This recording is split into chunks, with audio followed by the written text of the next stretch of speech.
Renata Pytelewska Nielsen blev for små 3 timer siden indendørs europamester i længdespring. Længdespringsfinalen i Globen i Stockholm vil gå over i atletikhistorien som en af de mest spændende gennem tiderne. Her gør Renata Pytelewska Nielsen sig klar til sit første spring.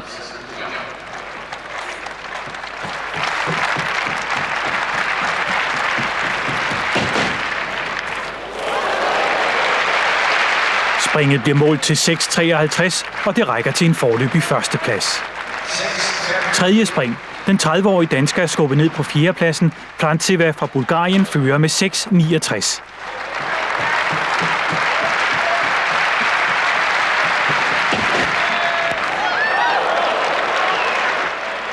Renata Nielsen øger til 6,61, og hun lægger sig på 3. pladsen.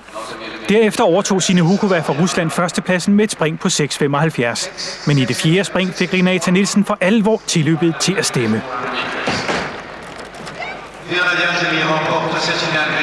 Hendes ansigt udtrykker tydeligt, at hun er tilfreds med springet. Planken bliver ramt helt perfekt.